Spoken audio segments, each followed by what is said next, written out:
ایک سیاہ خبری چادر، کپڑوں کا ایک جوڑا، ایک تخت، ایک بستر، چار عدد طائف کے چرمی تکیے جو خوشبودار گھاس سے بھرے ہوئے تھے، ایک ریشمی پردہ، آٹا پیسنے کی چکی، ایک تانبے کی لگن، ایک مشک اور ایک مشکیزہ، دودھ دھونے کا ایک برتن، ایک لوٹا،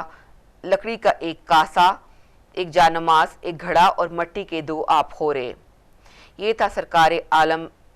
دو عالم کی دختر اور سرزمین حجاز کی متمول ترین خاتون جناب خدیجہ الکبریٰ کی اکلوتی بیٹی اور لاڈلی بیٹی کا جہیز، جس کا آج کل کوئی تصور نہیں ہے۔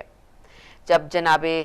زہرا کا جہیز جناب رسول خدا صلی اللہ علیہ وآلہ وسلم کے سامنے لے کر آئے تو اسے دیکھ کر آپ کی چشم مبارک سے آنسو جاری ہو گئے اور آسمان کی طرف سے ہاتھوں کو بلند کر کے فرمایا، اے خدا اس شادی کو مبارک فرما جس کے اکثر برتن مٹی کے ہیں۔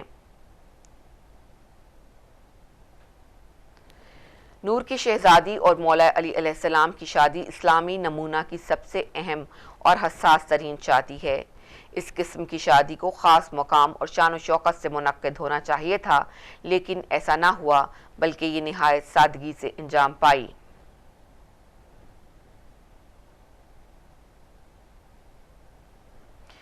اسلام کی مثالی خاتون کا جہیز، جس کا تعلق وراثت سے نہیں ہے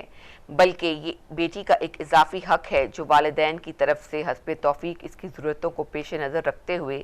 بطور ہدیہ اور تحفہ دیا جاتا ہے تاکہ عملی زندگی کی ابتدا میں وہ اس کے کام آ سکے۔ بعض صاحبان حیثیت بھاری جہیز دے کر خود کو میراث دینے سے بری ذمہ سمجھ لیتے ہیں، حالانکہ وہ میراث کے خداداد حق کا نعم البدن نہیں بن سکتا۔ خود جناب زہرا سلام اللہ علیہا کے مہر سے خریدا گیا یوں نہیں کیا گیا کہ حق مہر کو محفوظ کر لیا گیا ہو اور لڑکی کے باپ نے ہزاروں مشکلات سے اپنی لڑکی کے لیے جہیز اپنی جیب سے مہیا کیا ہو۔ پیغمبر خدا جیسا بھی ہوتا زمانے کے معمول کے مطابق خاصا جہیز اپنی اکلوتی اور پیاری بیٹی کو مہیا کرتے اور یہ کہتے کہ میں پیغمبر خدا ہوں، مجھے اپنی شان کا خیال رکھنا چاہیے۔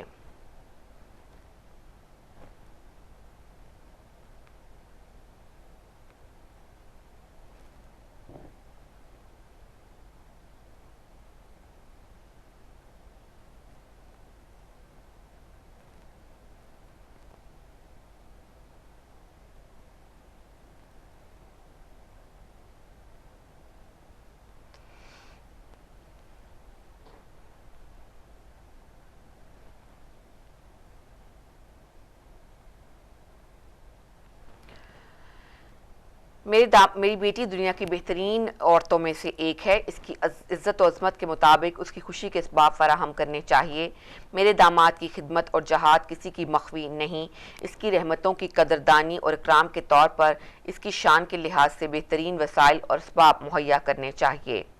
لیکن پیغمبر اسلام صلی اللہ علیہ وآلہ وسلم کو معلوم تھا کہ زیادہ جہیز دینے سے کئی قسم کی بیماریاں پیدا ہوں گی۔ اگر مسلمان اس میں گرفتار ہو گئے تو انہیں اجتماعی غربت، اقتصادی دیوالیہ پن اور کثرت طلاق، جوانوں میں شادی کا رجحان کم ہو جانے اور روز بروز غیر شادی شدہ نوجوانوں اور لڑکیوں میں اضافہ جرائم کا پھیلاؤ اور اخلاقی و اعصابی بیماریوں جیسے مصائب میں گرفتار ہونا پڑے گا۔ اس لیے یہ مثالی شادی جس کے منتظمین اسلام کی پہلی اور دوسری شخصیت تھی، کمال سادگی سے عمل میں لائی گئی تاکہ بیٹی کی رخصتی قیامت تک آنے والی امت کے لیے اسوہ حسنہ بن کر پیش نظر رہے کہ امت کا امیر تو اپنی بیٹی کو بیش قیمت جہیز کے ساتھ رخصت کر کے دل ٹھنڈا کر سکتا ہے، غریب باپ کم سے کم سادہ جہیز کے ساتھ بیٹی کو رخصت کرتے وقت اس کے سر پر ہاتھ رکھ کے یہ کہہ دیتا ہے کہ بیٹی صبر کر۔ نبی صلی اللہ علیہ وآلہ وسلم نے فاطمہ کو اس سادگی سے رخصت کیا اور فاطمہ کے نمونہ عمل سے بڑھ کر کوئی نمونہ نہیں۔ بنابراین علامہ اقبال نے ہر دختر اسلام کو تلقین کرتے ہوئے فرمایا کہ اے مسلمان خاتون، تیری فطرت میں بلند جذبے ہیں، تو حضرت فاطمہ سلام اللہ علیہا کے اسوہ کی پیروی سے ہوش مند آنکھیں بند نہ کر بلکہ اسوہ فاطمہ پر عمل کر کے کامیاب و کامران ہو۔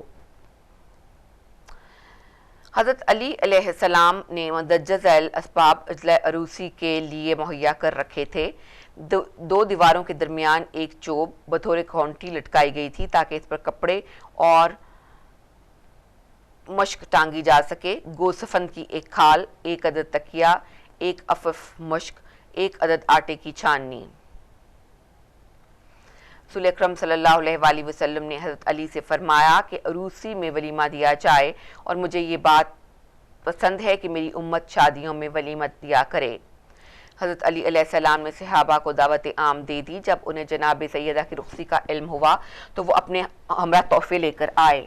ولیمہ 3 دن تک جاری رہا، جس میں مہمانوں کی پذیرائی اور ضیافت روٹی، گوشت، گھی، خرما اور رائتہ سے کی گئی۔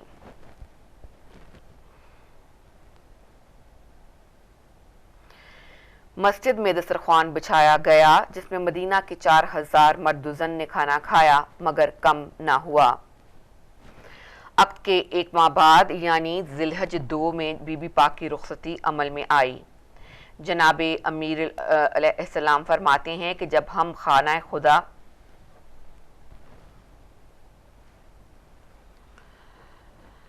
سے رخصت ہو کر اپنے گھر آنے لگے تو رسول اکرم صلی اللہ علیہ وآلہ وسلم نے زنان ہاشمی اور مہاجر خواتین کا حکم دیا کہ وہ فاطمہ کے ہمراہ جائیں۔ بے شک انہیں رجز خوانی، خوشی، تکبیر اور حمد الہی کی اجازت ہے، لیکن کسی عورت کی زبان سے کوئی ایسا کلمہ نہ نکلے جو خالق کی ناراضگی کا باعث ہو۔ چنانچہ وہ سب بیبیاں ساتھ رجز پڑھتی، تکبیریں کہتی اور حمد خدا بجاتی ہوئی چلیں۔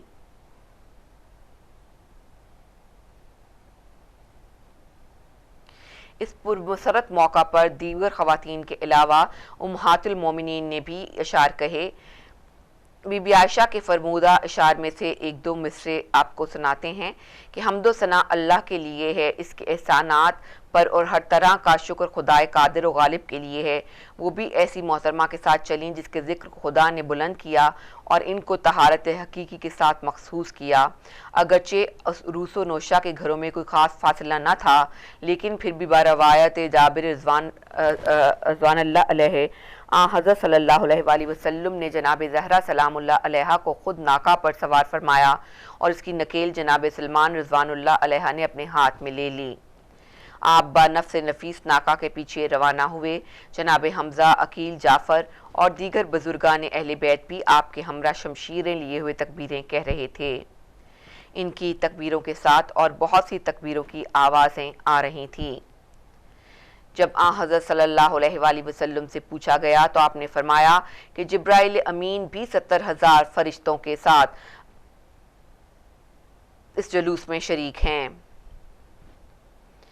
اور وہ سب تمہارے ساتھ مل کر تکبیروں کے نعرے بلند کر رہے ہیں۔ اس بنا پر علماء فقہائے فریقین نے رخصت عروس کے وقت نعرہ تکبیر کو بلند کرنے کو مسنون اور بعضوں نے مستحب قرار دیا ہے۔ اس طرح جناب علی علیہ السلام کے گھر پہنچے تو جناب فاطمہ کا ہاتھ حضرت علی کے ہاتھ میں دے کر فرمایا، بارک اللہ لاکا فی بنت رسول اللہ،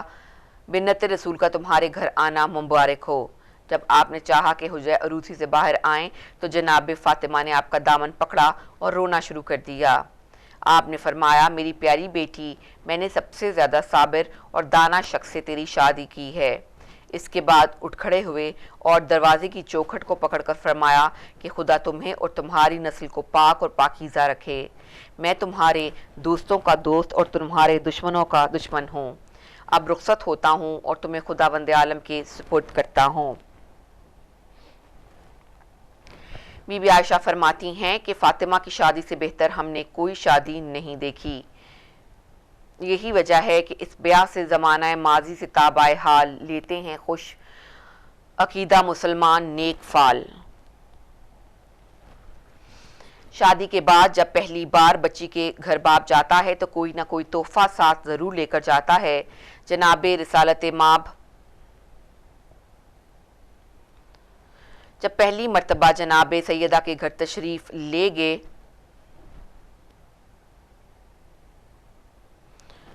تو آپ بطور ہدیہ یہ کلام فرمایا کہ اے علی، میں نے تیرے اور فاطمہ کے مابین کام کو تقسیم کرتا ہوں اور وہ اس طرح کے گھر کے اندر والے کام فاطمہ الزہرا سے متعلق ہیں اور باہر والے آپ سے۔ جب بی بی پاک صلی اللہ علیہ وآلہ وسلم نے اپنے پدر بزرگاہ سے یہ جملے سنے تو اس کے جواب میں آپ نے فرمایا کہ میرا خدا جانتا ہے کہ میں اس فیصلے سے کس قدر خوش ہوں۔ اور مسرور ہوں کہ میں گھر میں رہوں یعنی باہر نہ جاؤں، شوہر کی مطیع رہوں، گھرداری اور بچوں کی پرورش کروں۔ اس پر جس قدر خوشی مجھے ہوئی ہے کوئی بیان نہیں کر سکتا۔ بعد میں جناب سیدہ سلام اللہ علیہا نے اپنی گھرداری اور مثالی خانداری سے یہ بتلایا کہ رہنے کو جس طرح کا مقدر نے گھر دیا، دل بھی میرے کریم نے ویسا ہی کر دیا۔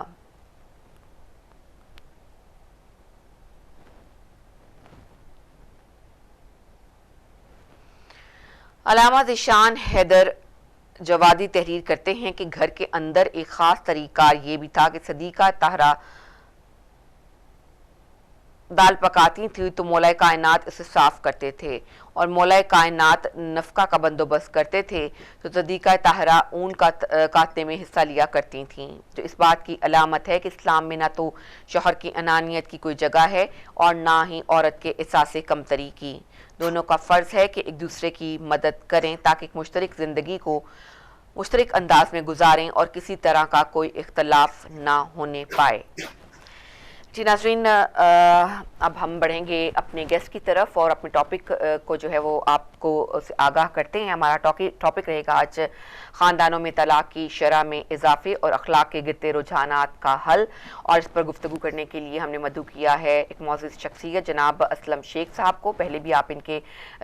علم سے جو ہے مستفید ہو چکے ہیں۔ سب سے پہلے ہم اسلم شیخ صاحب کی خدمت میں سلام عرض کریں گے۔ السلام علیکم اسلم صاحب۔ جی وعلیکم السلام، شکریہ، تھینک یو۔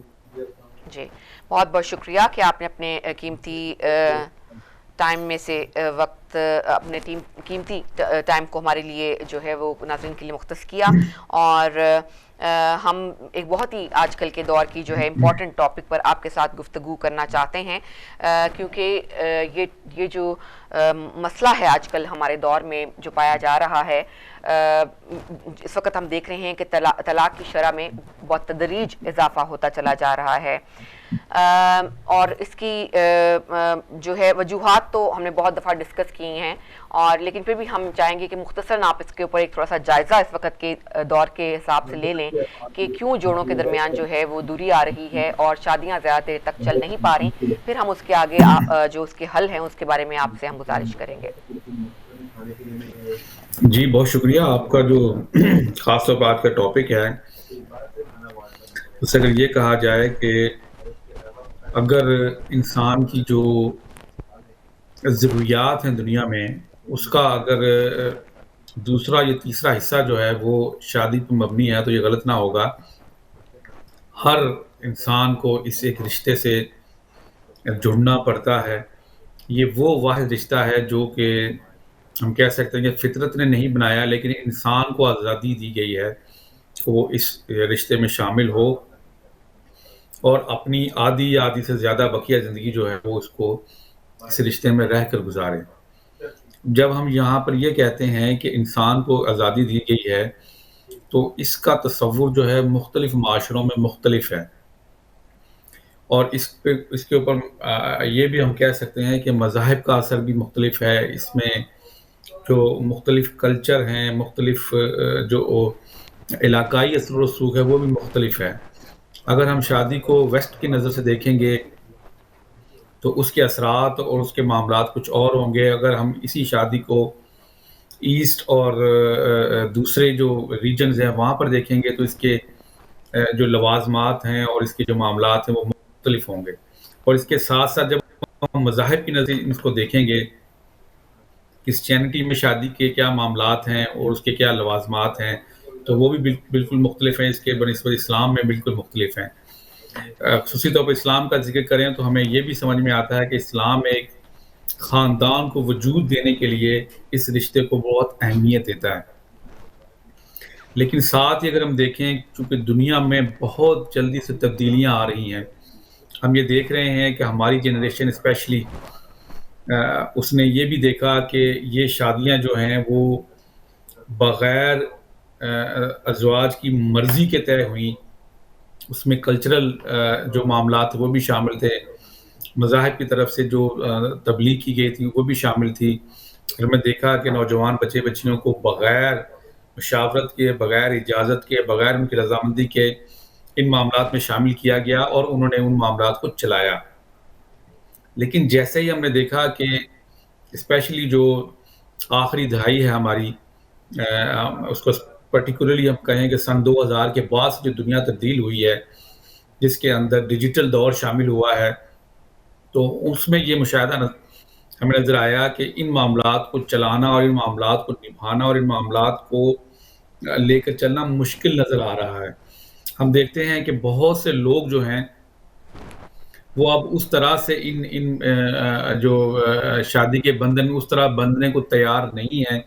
جس طرح کے ہمارے آباء و اجداد ان معاملات میں ڈیل کیا کرتے تھے۔ اب آج کے بچے جو ہیں یا اس کے بعد جو ہم دیکھتے ہیں جو ڈیجیٹل دور کے بعد سے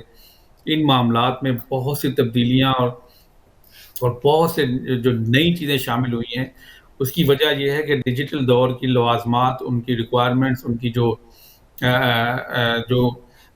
ڈیجیٹل دور کے جو طریقہ کار ہیں وہ بڑے مختلف ہیں۔ ریسنٹلی میں ایک بہت بڑے جو شخصیات کا انٹرویو دیکھ رہا تھا، اس میں انہوں نے کہا کہ آخر یہ شادی کی ایکسپائری ڈیٹ کیوں نہیں ہے؟ تو آپ یہ دیکھیں کہ اس سوال کے اندر انہوں نے سوال تو میڈیا پہ اوپن کر دیا، لیکن اب دیکھیں کیا یہ کہنا ممکن ہے کہ لوگ اب اس رشتے میں بھی ایک ایکسپائری ڈیٹ ڈھونڈ رہے ہیں؟ کیوں کہ دور اتنا تیز ہو گیا ہے، اتنی جلدی سے تبدیلیاں واقع ہو رہی ہیں کہ کوئی بھی بندہ کسی دوسرے شخص کے ساتھ لمبے عرصے تک رہنے کو تیار نہیں ہے، وہ قربانیاں دینے کو تیار نہیں ہے، وہ ایک دوسرے کو برداشت کرنے کے لیے تیار نہیں ہے۔ اور انہی کی وجہ سے ہم دیکھتے ہیں کہ جب یہ معاملات جو ہیں ایک خاص وقت کے بعد نظر آتا ہے کہ اس رشتے میں پھیکا پن نظر آ رہا ہے، اس رشتے میں جو ہے وہ گرمی وہ نہیں رہی، سرد مہری کا مظاہرہ ہو رہا ہے، اور اس کے لوازمات اسپیشلی فائنانسز کے حوالے سے وہ نہیں رہے کہ جب ہم یہ سنتے تھے اپنے بڑے بزرگوں سے، اور خود ہم نے بھی مشاہدہ کیا کہ ہم اکٹھا رہ کر ان تکلیفوں کو، ان صعوبتوں کو، ان پریشانیوں کو برداشت کرنے کے عادی تھے، لیکن ہماری نئی نسل جو ہے وہ ان معاملات کے اندر ویسا بیہیو نہیں کر رہی۔ انہیں ہر چیز جو ہے وہ بڑی کوئکلی اور پریپیئرڈ چاہیے۔ جس طرح وہ گرم کھانا انگلیوں پہ بیٹھے آرڈر کر سکتے ہیں، تو وہ سمجھتے ہیں کہ رشتے میں بھی ان معاملات کے اوپر ہم ایسے ہی ڈیل کریں گے کہ ہم ڈیجیٹل گیجٹس کے اوپر بیٹھے جن چیزوں کو دیکھ رہے ہیں، جن چیزوں کو کر رہے ہیں، جن چیزوں کو انجوائے کر رہے ہیں، شاید رشتے بھی ویسے ہی ہیں۔ تو اس میں آگے بھی ایک پروگرام میں عرض کر چکا ہوں کہ ہمیں سب سے زیادہ اس وقت ضروری جو ہے وہ ہمارے بچیوں کو ان معاملات کے اوپر مکمل گائیڈنس کی ضرورت ہے۔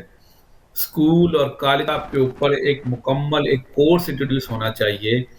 جس کے اندر اسپیشلی ہمارے جو ایشین افریقن بیک گراؤنڈ سے لوگ ہیں، ان کو ان بارے میں بچوں کو اور بچیوں کو اس بارے میں مکمل طور پر آگاہی دی جائے کہ اب آپ کی عمر کا یہ فیز جو ہے وہ بہت امپورٹنٹ جو ہے راستے کی طرف جانے والا ہے۔ آپ نے اس کے اندر اپنا جیون ساتھی جو ہے اس کو اڈاپٹ کرنا ہے، ریگارڈلس کہ وہ لڑکا ہے یا لڑکی ہے، دونوں کے اوپر ذمہ داری جو ہے آئندہ دور میں برابر کی آ رہی ہے۔ اب یہ وہ دور نہیں ہے جس کے اندر ہم یہ کہیں کہ عورت نے صرف گھر میں بیٹھنا ہے یا گھر کے معاملات کو دیکھنا ہے یا بچوں کو دیکھنا ہے۔ اب جو دور چل رہا ہے اس کے اندر چاہتے نہ چاہتے ہوئے بھی عورت کو بہت سے معاملات کے اندر انوالو ہونا پڑتا ہے، اس کو گھر کے ساتھ ساتھ باہر کی ذمہ داریاں بھی ادا کرنی پڑتی ہے۔ ڈیجیٹل دور کی ذمہ داریاں بلا شبہ ہمارے پرانے دور سے بہت مختلف ہیں۔ اگر وہ گھر بیٹھی بھی ہے، اس کے ہاتھ میں موبائل ہے، تو آپ یہ دیکھیں کہ وہ پوری دنیا کو دیکھ بھی رہی ہے اور پوری دنیا اسے بھی دیکھ رہی ہے۔ تو یہ نہیں کہا جا سکتا کہ کوئی بھی لڑکی یا عورت گھر بیٹھی ہے جی وہ باہر کے معاملات سے متاثر نہیں ہوگی، یہ ناممکن ہے۔ تو اس قسم کا ایک مکمل جو سائیکولوجیکل اور انفارمیشن جو ہے وہ بچوں کو دینی چاہیے، ماں باپ بھی دیں، اور اس کے علاوہ اسکول اور کالج کی سطح تک ایک تعلیمی کورس بھی ان کے لیے ہونا چاہیے کہ آپ نے جو رشتہ ایک خود سے بنانا ہے اس کے لیے آپ کو کیا کیا تیاری کرنی چاہیے۔ صحیح، بہت بہت شکریہ۔ اچھا اب یہ بتائیے گا کہ جیسا آپ نے کہا کہ بلکہ جو ہمارے پیرنٹس تھے ان کے زمانے میں تو بالکل ارینج میرجز ہوتی تھیں، بس بتا دیا جاتا تھا کہ فلاں شخص کی بیٹی سے یا فلاں شخص کے بیٹے سے تمہاری شادی ہونے والی ہے، لیکن وہ شادیاں بہت سسٹین کیں. وہ ہم دیکھا کہ ہمارے پیرنٹس، ان کے پیرنٹس جو تھے وہ 50 ایئرس تک ان کی شادیاں جو ہیں وہ قائم رہیں، بس وہ ایک تبھی جدا ہوئے ایک دوسرے سے جب اللہ تعالیٰ کو پیارے ہوئے. تو پھر ایسی کیا وجہ ہے کہ اب تو بہت رجحان ہے کہ اپنے پسند کی شادی کی جاتی ہے، اب تو بہت زیادہ، بلکہ اب بچے آ کے پیرنٹس کو بتا دیتے ہیں کہ ہم نے فلاں لڑکی سے یا فلاں لڑکے سے شادی کرنی ہے، تو پھر اتنا ہی زیادہ ریشو کیوں ہے طلاق کا بھی؟ جی بالکل، اس کی طرف میں نے پہلے توجہ دلوائی ہے کہ معاملات یہ ہیں کہ ہم نے دنیا کو سمجھنے میں تھوڑی سی دیر کر دی ہے، یا یہ سمجھیں کہ مکمل طور پر سمجھ نہیں پائے کہ دنیا اس وقت کہاں جا رہی ہے. اب آپ یہ ایکسکیوز نہیں لے سکتے کہ آپ کا بیٹا یا بیٹی مشرقی کسی علاقے میں رہتا ہے، ایشیا میں رہتا ہے، یا دور دراز علاقوں میں رہتا ہے، وہ گاؤں میں رہتا ہے، تو اسے دنیا کے معاملات کا نہیں معلوم. ایسا بالکل ایکسکیوز لینا جو ہے وہ میرے خیال سے بے وقوفی ہے. اس کی وجہ یہ ہے کہ ہاتھ میں جب سے یہ گیجٹ آ گئے ہیں، آپ یقین کریں کہ ہر بچے کو، ہر بچی کو یہ معاملات جو ہیں ان میں بہت زیادہ آگاہی ہو چکی ہے. جو باتیں، جو معاملات والدین یا استاد کرنے میں ہچکچاتے ہیں یا بتانے کے لیے تیار نہیں ہیں، اس کے ساتھ ساتھ ریلیشن شپ کے اندر انہوں نے وہ چیزیں بغیر کسی ایکسپیرینس کے ان کو دیکھا ہے، ان کو پرکھا ہے، ان کے اوپر چل رہے ہیں، جو کہ ابھی ان کو میرج لائف کے اندر آنی ہے. اس لیے یہ کہا جا سکتا ہے کہ وہ ہم سے 10 قدم آگے ہیں. وہ ان معاملات کے اندر، چونکہ جن معاملات کے اوپر ہم لوگوں نے اپنی زندگی سٹارٹ ہونے کے وقت صرف ایک تجربہ کرنے کے لیے انتظار کرتے تھے کہ ہم انتظار کریں کہ ہمارا لائف پارٹنر وہ ان معاملات کے اندر کوئی پہل کرے تو ہم اس کا ساتھ دیں، وہ ان معاملات کے اندر کچھ تکلیف میں ہوگا تو اس کو ساتھ دیں، یا ہمیں انتظار کرنا پڑتا تھا کہ ہمارے والدین ہماری رہنمائی فرمائیں. اب ہمارے جو بچے ہیں ان کے لیے ان کی رہنمائی جو ہے وہ ہم دیکھ لیں کہ گوگل کے اوپر موجود ہے، اے آئی ان کے پاس آ گیا ہے. وہ کسی بھی چیز کے اندر، ایون دوائی کھانے کے لیے وہ والدین کی رہنمائی لینے کو تیار نہیں ہے. انہیں جب کسی بھی قسم کی جسمانی بیماری کا سامنا ہوتا ہے تو وہ ہم سے پوچھنے سے پہلے اس گوگل سے اور اس اے آئی سے دریافت کرتے ہیں کہ اس کا کیا معاملہ ہے، اس کو کیسے ٹیکل کرنا ہے. اور جب والدین اس کے اوپر اپنے دیسی نسخے آزمانے کی کوشش کرتے ہیں، تو میں نے بھی ایکسپیرینس کیا ہے، ہمارے ناظرین بھی کرتے ہوں گے، بچوں کا جواب بڑا مختلف ہوتا ہے کہ یہ چیزیں ہمیں آپ نہ بتائیں، یہ چیزیں اس میں کارگر ثابت نہیں ہوں گی. اسی طرح جب زندگی کے معاملات آتے ہیں تو والدین جب یہ سمجھانے کی کوشش کرتے ہیں کہ آپ صبر سے کام لیں اور یہ کریں اور آپ ابھی اتنا کوئی نیکسٹ قدم نہ اٹھائیں، تو بچے جو ہیں وہ دنیا کے معاملات دیکھتے ہیں ان ٹی وی ڈراموں کے اوپر، ان جو نشریات ہے اس کے اوپر، موبائل کے اوپر، اور جو خاص طور پر سوشل میڈیا کے اپلیکیشنز ہیں وہاں پر. تو وہ ان کے نتائج جو ہیں وہ سمجھ لیں کہ وقت آنے سے پہلے ہی نکال کے بیٹھے ہوتے ہیں. اس لیے وہ یہ دیکھتے ہیں کسی ڈرامے میں، کسی ٹی وی سیریل میں، یا ادروائز ٹک ٹاک کے اوپر، کہ کسی کے درمیان اگر کوئی معاملہ ہوا ہے تو انہوں نے خود حل کر کے اور آگے چلنے کو جو ترجیح دی ہے. اور مسلسل ایک چیز کا جو پرچار کیا جاتا ہے ان سوشل میڈیا ایپس کے اوپر کہ آپ نے اپنی لائف کو بہتر بنانا ہے، آپ نے کسی دوسرے کے لیے سیکریفائس نہیں کرنا. تو یہ جو کانسیپٹ تھا کہ میرج یا رشتہ جو ہے از آل اباؤٹ سیکریفائسز، کمپرومائزز، اور ایک دوسرے کے لیے آپ نے وقت نکالنا ہے، اس کو یہ بہت زیادہ میں یہ کہہ سکتا ہوں کہ دھچکا لگا ہے کہ نہیں. ان سوشل میڈیا پلیٹ فارمز کے اوپر سب سے زیادہ جو پرچار کیا جا رہا ہے وہ یہی کیا جا رہا ہے کہ آپ نے اپنی لائف کس طرح بہتر بنانی ہے، اس کو آپ نے کیسے خوش رکھنا ہے. اس کے لیے آپ کے راستے میں آپ کے ماں باپ آئیں، آپ کے بہن بھائی آئیں، دوست آئیں، یا آپ کا لائف پارٹنر آتا ہے تو آپ اس کو اہمیت نہیں دینی، بجائے اس کے کہ ان کو یہ بتایا جائے کہ اس کے بعد زندگی جو ہے اس نے آپ کے جو معاملات ہیں اس کو بڑے سیریس طریقے سے جانا ہے. آپ کے ساتھ معاشرہ جو ہے وہ اٹیچ ہے، آپ کے ساتھ جو ہے وہ مذہبی جو شرائط ہیں وہ اٹیچ ہیں. ان چیزوں کو آپ نے دیکھنے سے بچے جو ہمارے وہ صرف یہ دیکھتے ہیں کہ ہم نے اپنی لائف کو کیسے آگے چلانا ہے, اس کے بعد میں ڈیسیژن کیا لینا ہے. شارٹ ٹیمپرڈ ہو کے یا شارٹ ویژنری ہو کے وہ یہ ڈیسائیڈ کرتے ہیں اور وہ اس کے اوپر عمل پیرا ہو جاتے ہیں. اور بعد میں جو معاملات آتے ہیں وہ ہمارے اور ہم نے بطور وکیل میں دیکھتا ہوں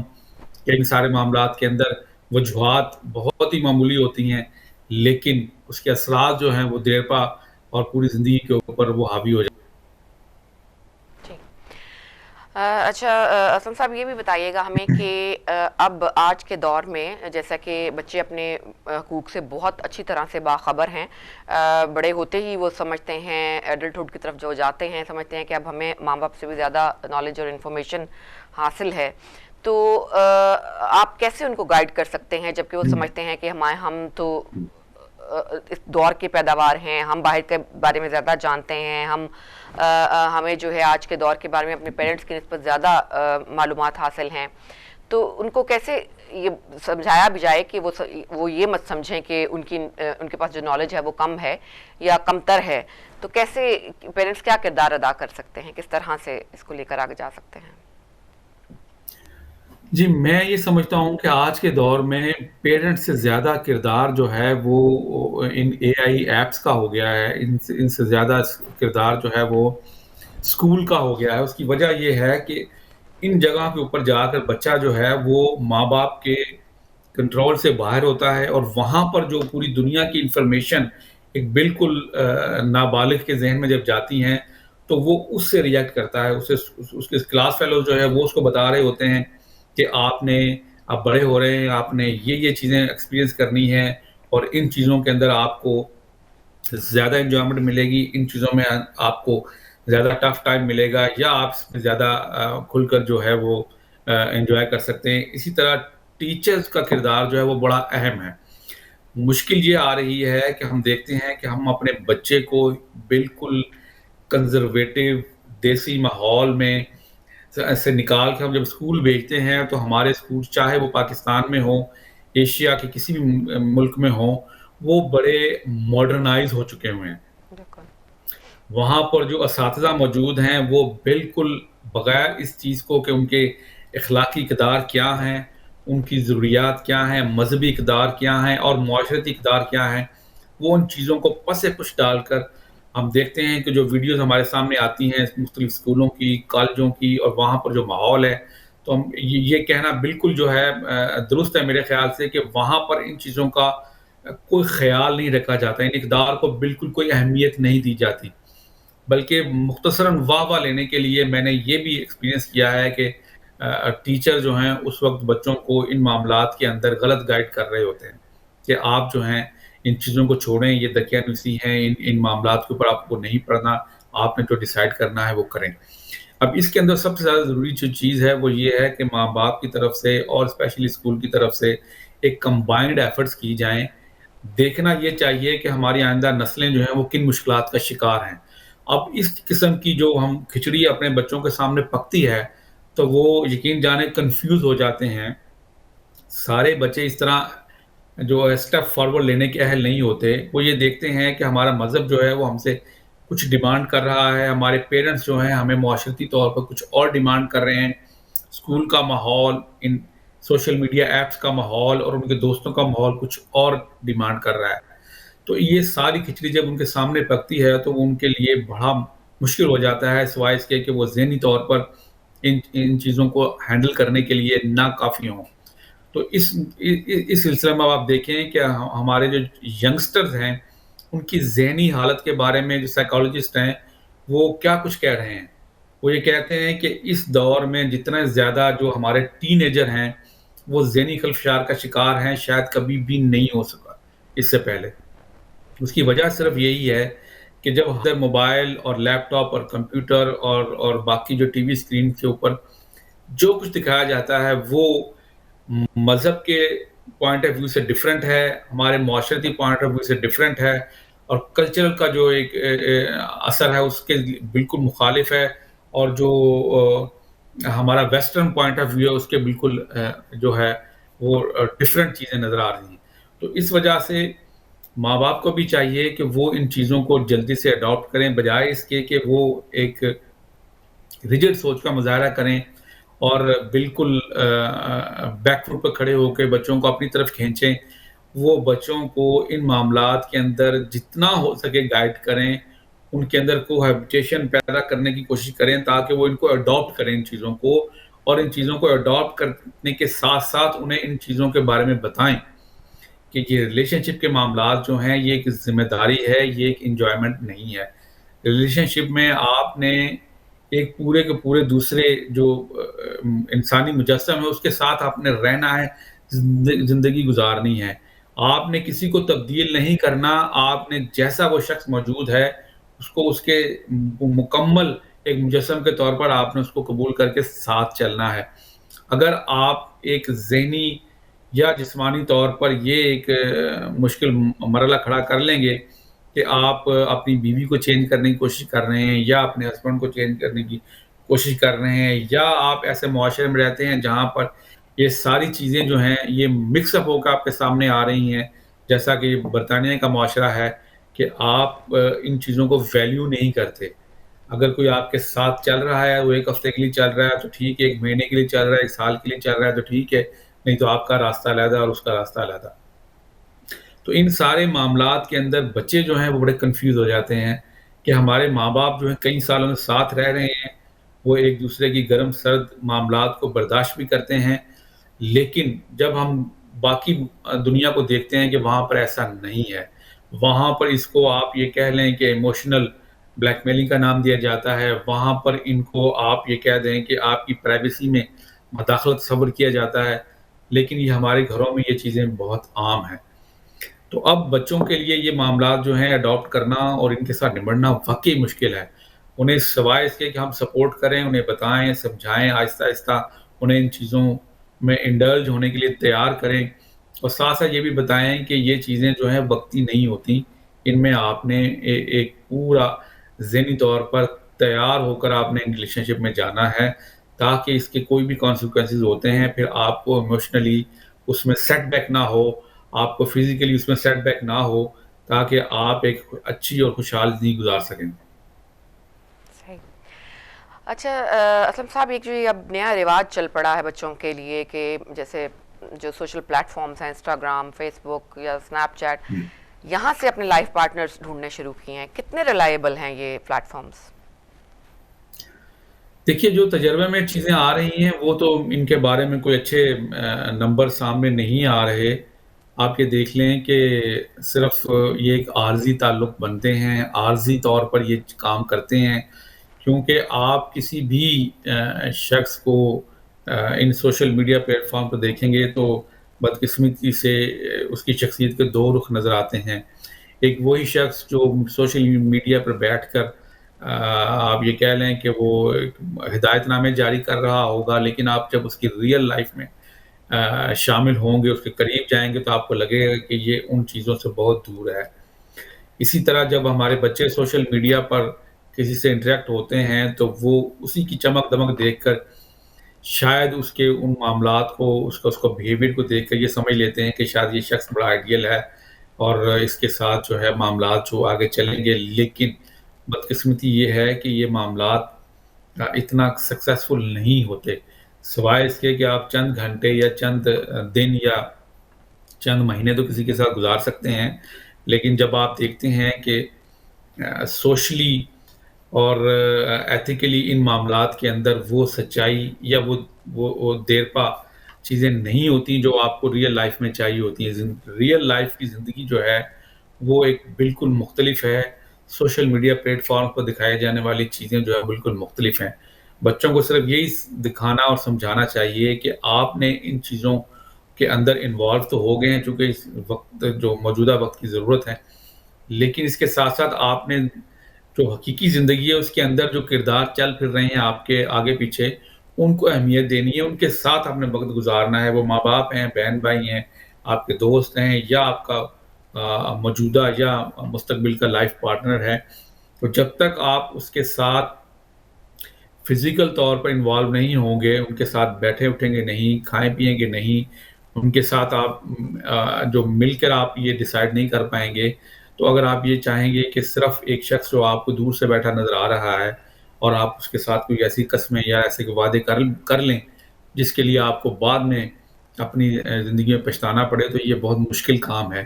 ان کی ساری چیزیں جو ہیں والدین پہ پھر ذمہ داری آ جائے گی کہ وہی ان کو بتا سکتے ہیں، اور وہ تبھی بتا سکتے ہیں جب وہ ان چیزوں کو خود سمجھیں گے، ان چیزوں میں خود انوالو ہوں گے اور دیکھیں گے کہ یہاں پر کیا ہو رہا ہے، اور وہاں کی جو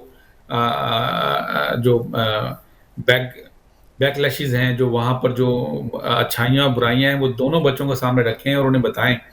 کہ یہاں پر جو ہے یہ ایک چمک دمک، یہ عارضی چمک دمک ہے، اس کے اندر آپ انجوائمنٹ تو کر سکتے ہیں، اپنا اچھا وقت گزار سکتے ہیں، لیکن لائف گزارنے کے لیے جو ریکوائرمنٹس ہیں وہ بالکل مختلف ہیں۔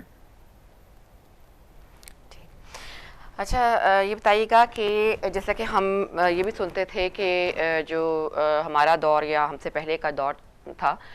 اس میں ہم نے دیکھا کہ پیرنٹس کی بہت زیادہ انوالومنٹ بھی طلاقوں کی باعث بنتی تھی۔ آج کل کے بچے بہت انڈیپینڈنٹ ہیں، لڑکا اور لڑکی دونوں کماتے ہیں، اپنے علیحدہ گھر میں رہنا پسند کرتے ہیں۔ کیا آج بھی جو ہے وہ پیرنٹس کا اور فیملیز کا ہاتھ ہوتا ہے ریلیشن شپ کے بریک ہونے میں؟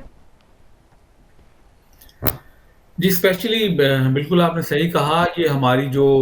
افریقن ساؤتھ ایشین جو بیک گراؤنڈ ہے، ان کے اندر یہ معاملات جو ہیں کافی سنجیدگی سے سامنے آتے ہیں جب یہ معاملات عدالتوں میں جاتے ہیں یا وکلا کے پاس آتے ہیں، یا وہ ایٹ دیئر اون ان معاملات کے اندر جب پھنستے ہیں، تو اس میں صورتحال بالکل پھر وہی ہے کہ اگر آئندہ دور کے اندر ہم نے اپنے بچوں کو، خواہ وہ بیٹا ہے یا بیٹی ہے، ان کو ان معاملات کے اندر انوالو ہونے سے پہلے ان چیزوں کا نہ بتایا اور انہیں یہ نہ سمجھایا کہ یہ اب آپ کی ذمہ داری ہے، یہ ایک انسٹیٹیوشن آپ نے فارم کرنا ہے، یہ آپ کا چند منٹوں چند لمحوں کا جو مذاق یا آپ سمجھ لیں گے انجوائمنٹ کا ٹائم نہیں ہے، یہ ایک پراپر ایک انسٹیٹیوشن آپ نے اڈاپٹ کرنا ہے، اس کے اندر آپ نے ایک بالکل مختلف عادتوں والے شخص کے ساتھ رہنا ہے، آپ نے اپنی فیملی کو فارم کرنا ہے، اور اس کی پھر ذمہ داریاں ہیں۔ اسپیشلی آپ دیکھیں کہ بیک گراؤنڈ اگر ایشین افریقن ہے اور اس کو آپ برٹن کے اندر بچوں کو رکھیں گے، تو آپ دیکھیں گے یہاں پر بچوں کو ویری نیکسٹ ڈے جو معاملات میں فیس کرنا پڑتا ہے، وہ ان کی مارگیجز ہیں، وہ ان کے جابس کے مسائل ہیں، وہ ان کے ڈے ٹو ڈے ایکسپینسز ہیں، وہ ان کے آپ دیکھ لیں کہ جو گھروں کے اندر اور گھروں کے باہر ملنے ملانے کے مسائل ہیں۔ تو یہ ساری چیزوں سے بچایا ہوا ہے ہمارے ایشین کلچر میں۔ وہاں پر بچے ایون شادی ہونے کے بعد بھی ماں باپ کے ساتھ یا ماں باپ کے قریب رہنا پسند کرتے ہیں یا ان کو رکھا جاتا ہے۔ تو ان چیزوں سے بچوں کو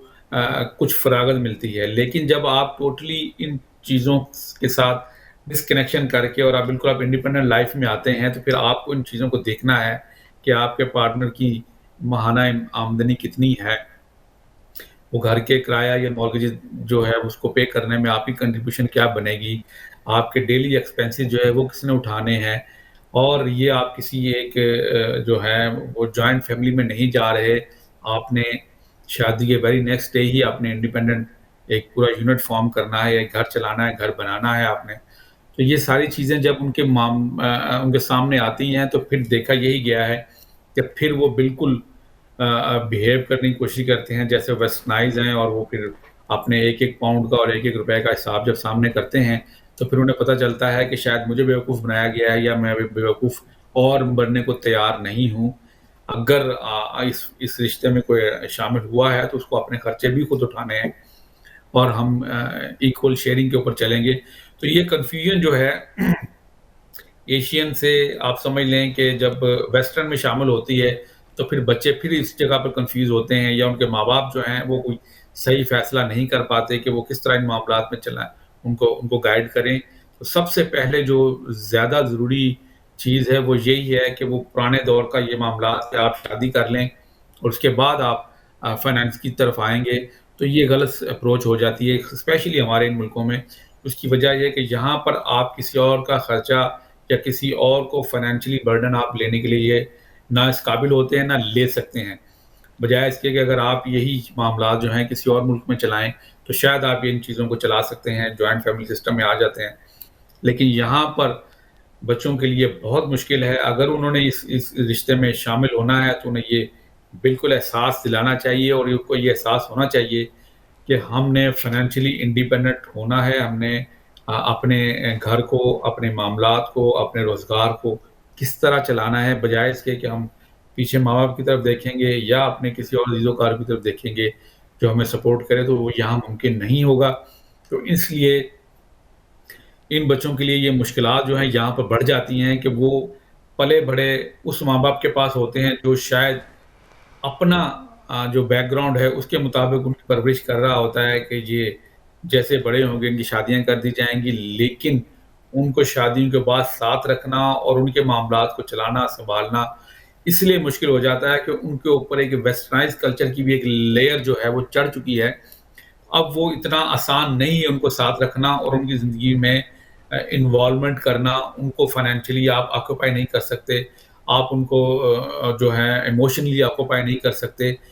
چونکہ وہ باہر کی دنیا کی ساری چیزیں دیکھ چکے ہیں، کر رہے ہیں۔ تو اس لیے یہ کھچڑی پکانے سے بہتر یہ ہے کہ بچوں کو بالکل ذہنی طور پر اور فائنینشلی طور پر اتنا انڈیپینڈنٹ کیا جائے تاکہ جیسے وہ اس رشتے میں شامل ہوں تو وہ اپنے معاملات خود اٹھائیں اور چلائیں۔ جیسے کہ ایک آخری سوال میں آپ سے کروں گی کہ کون سے وہ اسلامی اطوار ہیں جو کپلز اپنائیں جس کی وجہ سے وہ ان کی آپس میں جو ہے وہ محبت توانا رویہ جو ہے وہ آپس میں رہے اور جو یہ بریک اپس ہیں وہ نہ ہو پائیں؟ دیکھیے سب سے زیادہ ضروری تو یہی ہے کہ وہ اسپیشلی اپنے جو کلچر ہے اس کے بارے میں بالکل آگاہ رہیں۔ وہ آپ یہ دیکھیں کہ کلچرز کا اور انٹر کاسٹ میرجز کا جو رزلٹ ہے ہم نے جو آج تک دیکھا ہے، اگر پچھلے 50 سال بریٹن میں دیکھیں تو کوئی خاص سکسیسفل نہیں ہے۔ تو بچوں کو اب یہ سمجھانے کی ضرورت ہے کہ وہ بلا شک کسی بھی شخص سے ملیں، کسی بھی شخص کے پاس جائیں، اس کے ساتھ اگر وہ یہ معاملات اپنے چلانا چاہتے ہیں تو وہ یہ ذہن میں رکھیں کہ یہ صرف ان دونوں کا ملاپ نہیں ہوگا، یہ خاندانوں کا ملاپ ہے۔ یہ آپ چاہیں یا نہ چاہیں 1% شاید کوئی ایسے لوگ ہوں جنہوں نے ان چیزوں کے اوپر قابو پا لیا اور انہوں نے اپنی انڈیپینڈنٹ لائف چلا لی، لیکن ہماری اکثریت جو ہے ہماری آنے والی نسلوں کی، وہ بھی اپنی فیملیز کے سسٹم کے اندر بندھے ہوئے ہیں، چاہتے نہ چاہتے ہوئے بھی وہ اس سسٹم کے اندر ہیں۔ وہ اپنے انکل اور آنٹیز سے ملتے ہیں، ان کے پاس آتے جاتے ہیں، پیرنٹس کے ساتھ، سبلنگس کے ساتھ، شادی ہو جائے شادی نہ ہو یہ کنیکشن ان کا بحال رہتا ہے۔ پھر وہ اپنی کمیونٹیز کے اندر آنا جانا پسند کرتے ہیں، ان کی شناخت یہی ہے۔ وہ جتنے بھی ماڈرنائز ہو جائیں، وہ جتنے بھی ویسٹرنائز ہو جائیں، ان کی جو اساس ہے، ان کی جو بیس ہے، یہ بچوں کو سمجھنا پڑے گا اور یا ہمیں سمجھانا پڑے گا کہ ان کی بیس جو ہے وہ ہمارے کلچر اور ہمارے جو مذہبی بیک گراؤنڈ ہے اس کے اندر ہی ان کی نجات یا ان کا جو مستقبل ہے وہ اسی کے اندر ان کو تلاش کرنا پڑے گا۔ ہاں، اس کو بہتر سے بہتر بنانے کے لیے ہمارے علماء کرام کو ان معاملات میں آگے آنا چاہیے، ہمارے اساتذہ کو اور ہمارے جو کمیونٹی کے بڑے ہیں، تاکہ یہ آسانیاں پیدا کی جا سکیں کہ بچے جو ہیں وہ جہاں مرضی رہیں لیکن وہ اپنی اقدار کو، اپنی روایات کو، اپنے مذہب کو ساتھ لے کر چلیں، ورنہ یہ مشکل ہو جائے گا کہ بچوں کے لیے ان سارے معاملات کو لے کر چلنا۔ اس موقع پر ڈیفینیٹلی ضرورت ہے اس چیز کی کہ بچوں کو بتایا جائے کہ وہ بالکل ویسٹ کے اندر رہ کر بھی ان ساری چیزوں کو ساتھ لے کر چل سکتے ہیں، ان سارے معاملات کو دیکھ سکتے ہیں، ان سارے معاملات میں ایک دوسرے سے میل ملاپ برقرار رکھ سکتے ہیں اور وہ مذہب کے جو ریکوائرمنٹ ہے اس کو بھی پوری کر سکتے ہیں، اور اس کے ساتھ ساتھ وہ جو معاشرتی ضروریات ہیں، اسپیشلی برٹش کلچر کی اگر ضروریات دیکھی جائیں تو ان کو بھی پورا کرنے کی ضرورت ہے اور اہلیت ہے۔ یہاں پر بھی آپ نے قانون کو فالو کرنا ہے، یہاں پر بھی آپ نے برٹش کلچر کے ساتھ کس طرح چلنا ہے، یہ بچوں کو سیکھنے اور سکھانے کی ضرورت ہے، تاکہ وہ جہاں پر کانفلکٹ آئے تو وہ بالکل ایک دم سے پریشان نہ ہو جائیں کہ اس کانفلکٹ کیسے دور کرنا ہے، آپ نے اپنے ہمسائے کے ساتھ کیسے چلنا ہے، آپ نے اپنے دوستوں کے ساتھ کیسے نباہ کرنا ہے، آپ نے اپنے علاقے میں کیسے اپنا سارے معاملات کو لے کر چلنا ہے۔ اگر آپ مسجد جا رہے ہیں تو مسجد کے جو معاملات ہیں ان کو آپ نے دوسرے لوگوں پر اثر انداز نہیں ہونے دینا۔ آپ نے نماز پڑھنے جا رہے ہیں یا اگر آپ کوئی ایسا دینی فریضہ ادا کر رہے ہیں تو آپ نے موجودہ کلچر جو یہاں پر موجود ہے برٹش کلچر اس کو آپ نے ڈسٹرب نہیں کرنا. اسی طرح آپ یہاں پر رہ کر آزادی کے ساتھ سکون کا سانس لے سکتے ہیں. ورنہ جس طرح ہم دیکھ رہے ہیں کہ بے چینی برٹش معاشرے میں اب خاص طور پر امیگرنٹس کے حوالے سے پائی جا رہی ہے، یہ بڑی الارمنگ ہے. اس کی وجہ یہی ہے کہ ہم نے اپنے جو یہ کہ میں کہہ لوں کہ مذہبی روایات جو ہیں یا ہماری معاشرتی روایات ہیں، ہم نے برٹش کلچر کے یا تو اگینسٹ ان کو شو کیا ہے یا ہم نے ان کے آگے ایک بلاک بنانے کی کوشش کی ہے، جو کہ ہمارے لیے بڑا مشکل ہوگا اس کو سروائیو کرنا. ہمارے بچوں کے لیے مشکل ہوگا ان چیزوں کو ساتھ لے کر چلنا،